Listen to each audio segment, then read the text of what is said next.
Adeleke balẹ̀ sínú ẹgbẹ́ accord. Èyí ni bó ṣe ṣe é. Àti hùn àti hẹ̀n àti hàhín ọ̀rọ̀ náà ti forí tì síbì kan báyìí o. Gómìnà ìpínlẹ̀ Ọ̀ṣun Adémọ́lá Adeleke ti wọ inú ẹgbẹ́ accord. Níbẹ̀ náà ni yóò sì ti du ipò gómìnà fún sáà kejì ẹ̀.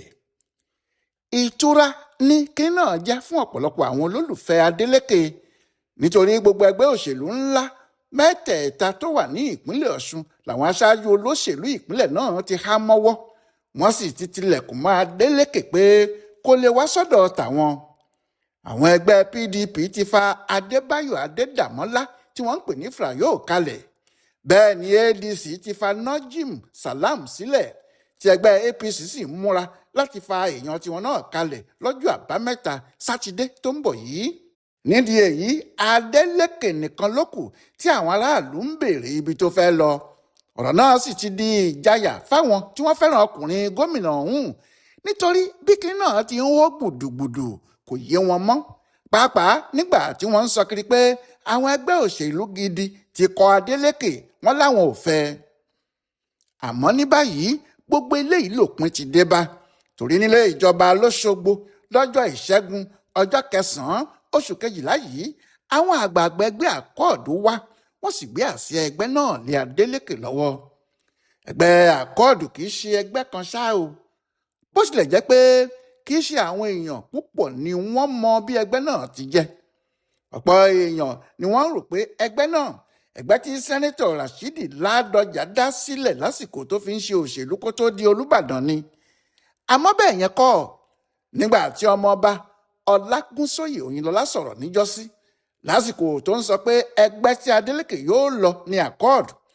Ó ní òun mọ ẹni tó dá ẹgbẹ́ náà sílẹ̀ pé ààrẹ àná Olúṣẹ́gun Ọbásanjọ́ ni.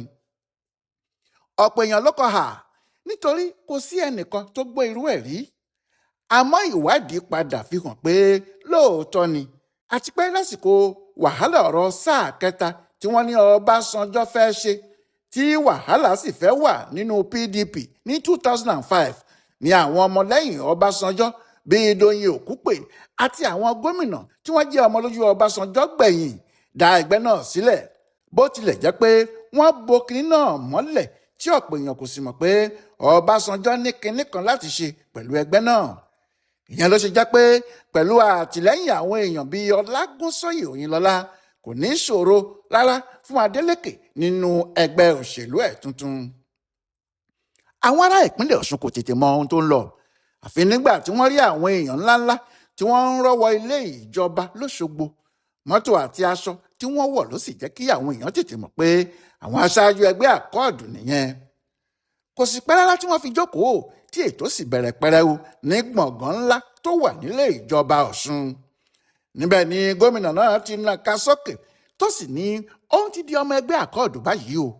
Òun sì fẹ́ kí gbogbo àwọn olólùfẹ́ òun pátá mọ̀ bẹ́ẹ̀ kí kálukú sì mọ̀ pé accord ni gbogbo àwọn ń lọ. Ṣé ọ̀pọ̀lọpọ̀ nǹkan ló máa ń lọ láàrin àwọn olóṣèlú tí aráàlú kì í mọ̀ àfi nígbà tí kinní náà bá jáde síta. Ní gbàrà tí Oyinlọ́lá ti sọ pé òun rò pé ẹgbẹ́ tó dáa jùlọ fún Adeleke láti lọ ní accord. Àṣé Adeleke ti lọ sínú ẹgbẹ́ náà nígbà náà. Awo nìkan ló yé ni kò yé àwọn ọ̀gbẹ̀rì. Ọjọ́ 24 oṣù kọkànlá tó kọjá yìí ni Oyinlọ́lá sọ yẹn o. Ní gbogbo ìgbà náà sì rèé Adeleke ti wà nínú ẹgbẹ́ ọ̀hún gẹ́gẹ́ bí òun fúnra ẹ̀ ti fẹnu ara ẹ̀ sọ. Ọkùnrin gómìnà náà sọ níbi ìpàdé àkọ́kọ́ yìí pé oṣù kan sẹ́yìn ni mo ti wà nínú ẹgbẹ́ accord. Lọ́jọ́ 6 oṣù kọkànlá ni mo ti gba káàdì ẹgbẹ́ tí mo sì ti darapọ̀ mọ́ wọn. Lẹ́yìn tí mo ti bá gbogbo àwọn àgbààgbà àti ọmọlẹ́yìn mi sọ̀rọ̀ ni o tí gbogbo wa sì gbà pé ẹgbẹ́ tí wọ́n wà tí wọ́n fi du ipò gómìnà fún sáà kejì nìyẹn. Èyí ni pé Oyinlọ́lá mọ ohun tó ń sọ nígbà tó ní inú accord ni Adeleke yóò lọ láti du ipò gómìnà ẹ̀. Ṣé kó tó di ìgbà yìí ni Adeleke ti kọ̀wé fi ipò ẹ̀ sílẹ̀ nínú ẹgbẹ́ PDP. Ọjọ́ 4 oṣù kọkànlá 2025 yìí ló ti lọ kọ̀wé fún wọn ní wọ́ọ̀dù Sàgbàtù ní ìlú Ẹdẹ pé òun kò ṣe ẹgbẹ́ náà mọ́. Nítorí ẹ̀ ló sì ṣe jẹ́ nígbà táwọn PDP ní àwọn fẹ́ ṣe ètò ìdìbò abẹ́lé tiwọn gómìnà náà kò yọjú síbẹ̀ ó lóun ò ṣe. ní gbogbo ìgbà náà ni ariwo ti ń lọ nílùú tí àwọn èèyàn ń béèrè pé kí ló wáá dé tí Adeleke ṣe bẹ́ẹ̀ láti ìgbà táwọn Ṣèyí Mákindé ti ṣèpàdé gbogbogbò ẹgbẹ́ náà lọ́jọ́ 15 sí 16 oṣù kọkànlá yìí kan náà tí Adeleke kò ti lọ làwọn èèyàn ti ń gbé e kiri pé ọkùnrin náà kò ní bá wọn ṣe nínú PDP mọ́ kó tó wá dìgbà tí ìwé ìfẹgbẹ́sílẹ̀ ṣẹ̀ṣẹ̀ jáde síta tí gbogbo èèyàn sì mọ̀ pé ó ti kọ̀wé fi PDP sílẹ̀ tipẹ́.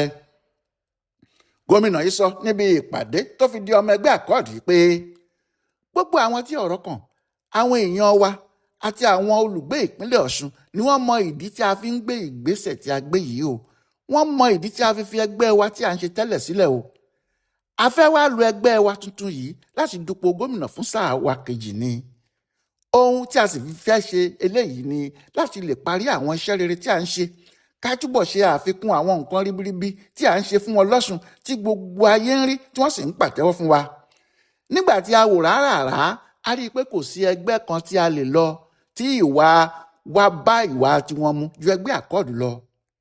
mo kí àwọn aṣáájú ẹgbẹ́ wa káàbọ̀ sílé ìjọba ìpínlẹ̀ Ọ̀ṣun o ẹ káàbọ̀ ní báyìí ẹ̀yin náà ti di ara wa èmi náà ti di ara yín kájọ kọ́ mọlùbọ́ lókù kájọ dáná àjọṣe tí yóò gbé gbogbo wa.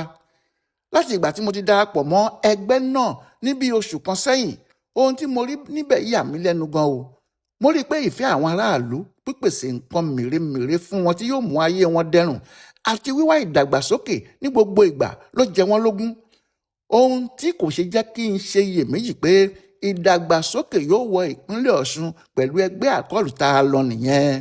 bẹ́ẹ̀ ni Adémọ́lá Adeleke sọ lójú gbogbo àwọn aṣáájú ẹgbẹ́ àkọ́ọ̀dù tí wọ́n wà níbẹ̀ àti àwọn aráàlú àti àwọn alátìlẹ́yìn kọ̀ọ̀kan tí wọ́n wá.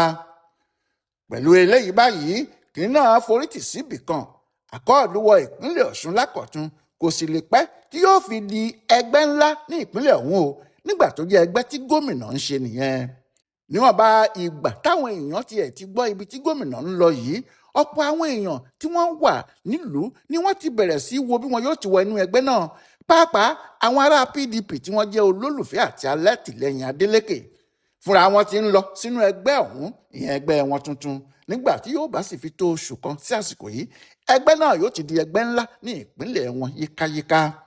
bẹ́ẹ̀ ni àwọn ẹgbẹ́ òṣèlú tí yóò kó ara wọn lójú yóò di 4 yàtọ̀ sí àwọn ẹgbẹ́ wẹ́wẹ́ míì tí yóò tún gbé orí tiwọn jáde. àwọn PDP ti parí ìbò abẹ́lé tiwọn ADC ti parí tiwọn àkọ́ọ̀dù yanjú ọ̀rọ̀ APC náà yóò sì parí ọ̀rọ̀ tiwọn náà ní ọjọ́ sátidé. láti ọ̀sẹ̀ tó ń bọ̀ lọ ní ìkéde àti àrìnkiri yóò sì ti bẹ̀rẹ̀ nítorí ọjọ́ 9 oṣù kẹjọ 2026 ní ìbò dídì tààrà yóò wáyé tí àwọn ará Ọ̀ṣun yóò sì mú ẹni tó bá wù wọ́n láti ṣe gómìnà wọn. ṣùgbọ́n ọ̀rọ̀ náà yóò rọ̀ kó tó tò nítorí ìjà àwọn àgbààgbà yóò ṣẹlẹ̀ níbẹ̀ yóò sì wà nínú ìtàn pé láti 1999 tá a ti bẹ̀rẹ̀ democracy tuntun yìí Ọ̀ṣun kò tí ì dìbò ńlá bẹ́ẹ̀ rí nítorí kò sígbà kan tí àwọn alágbára ńláńlá báyìí yóò kojú ara wọn. Ọláyíwọlá alága ló yẹ ọ̀rọ̀ gómìnà Adémọ́lá Adeleke tó mú ẹgbẹ́ àkọ́ọ̀dù wọ ìpínlẹ̀ Ọ̀ṣun yìí wò tó sì ṣe àkọsílẹ̀ fún ibùdó àgbáyé fún àṣà àtìṣe Yorùbá World Center nínú ọgbà yunifásitì Ìbàdàn. a kú ojúmọ́ òní o.